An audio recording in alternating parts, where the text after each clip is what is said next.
సహాయం. రాజాపురం గ్రామంలో రాహుల్, స్వామి, గిరి మరియు శశిధర్ అనే నలుగురు అబ్బాయిలు కలిసిమెలిసి ఉండేవారు. వాళ్ళ ఊరిలో ఎవరికి ఏ కష్టం వచ్చినా ఆదుకునేవారు. ఒకరోజు వీరంతా అడవికి వెళ్ళి వస్తున్నారు. దారిలో రామయ్య అనే వ్యక్తి పరిగెత్తుకుంటూ వస్తున్నాడు. అతన్ని చూసి స్నేహితులు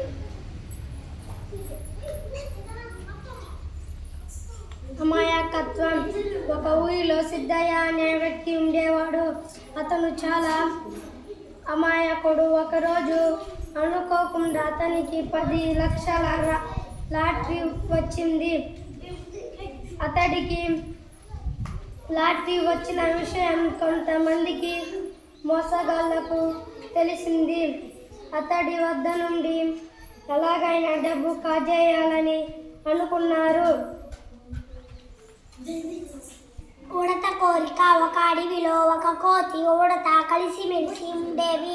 అవి ఎప్పుడు ఆడుతూ పాడుతూ ఎగురుతూ దూకుతూ హాయిగా ఉండేవి. ఒకరోజు ఉడత దిగులుగా కూర్చుని ఉండటం కోతి చూసింది. అప్పుడు కోతి ఉడత ఏమైంది, ఈరోజు ఎందుకు మౌనంగా విచారంగా ఉన్నావు అని అడిగింది. అప్పుడు తప్పు తెలుసుకున్న కోడి పుంజు. ఒక రైతు దగ్గర కోడి పుంజు, కుక్క ఉండేవి.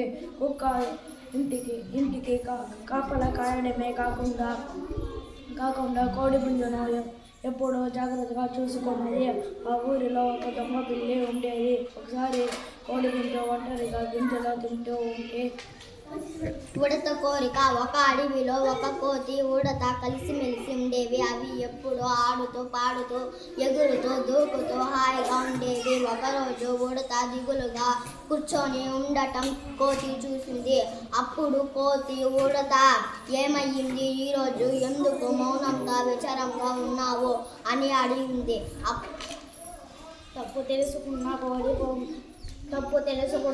పుంజు. ఒక రైతు దగ్గర ఒక కోడి పుంజు, కుక్క ఉండేవి. కుక్క ఇంటికి కాపలా కాయని కుక్క కోడి పుంజును ఎప్పుడు జాగ్రత్తగా చూసుకుండేది.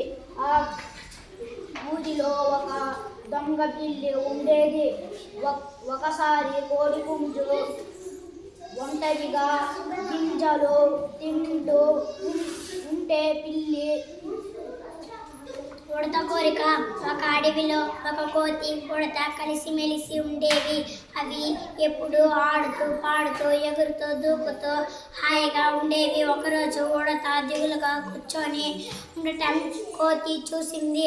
అప్పుడు కోతి ఉడత ఏమయ్యింది, ఈరోజు ఎందుకు మౌనం? తినుగుండరాలు. రవి ఏ పని చెప్పినా నెమ్మదిగా చేస్తాడు. బాగా ఆలోచించే నిర్ణయం తీసుకునేవాడు. రవి రానురానాకే మంచివాడిగా పేరు తెచ్చుకున్నాడు. కానీ అతని మిత్రుడు రవిని కాస్త దూరం పెట్టేవారు. రవి మాత్రం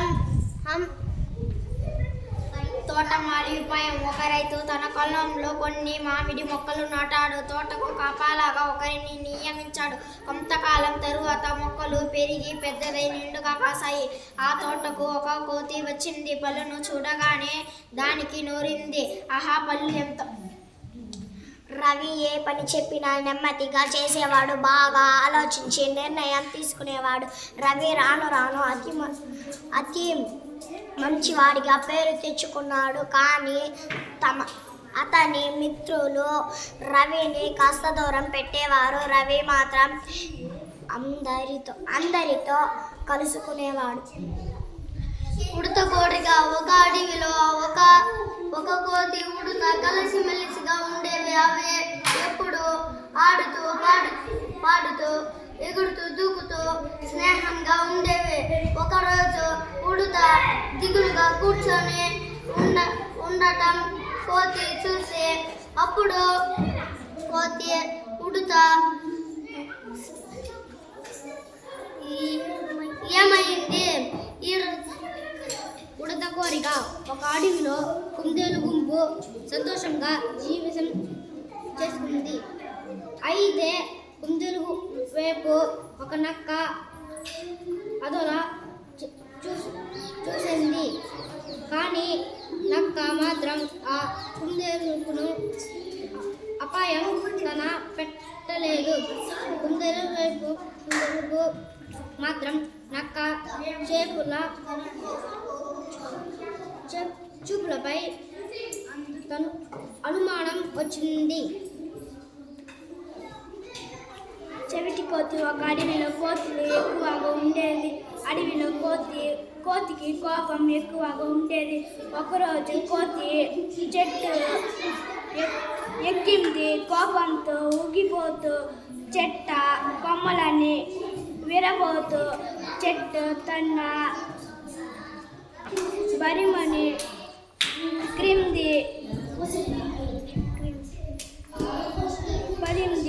కోతి క్రింది పదంతో చెవిటి బలంగా డబ్బి తగ్గలని ఎడమవైపు చెవి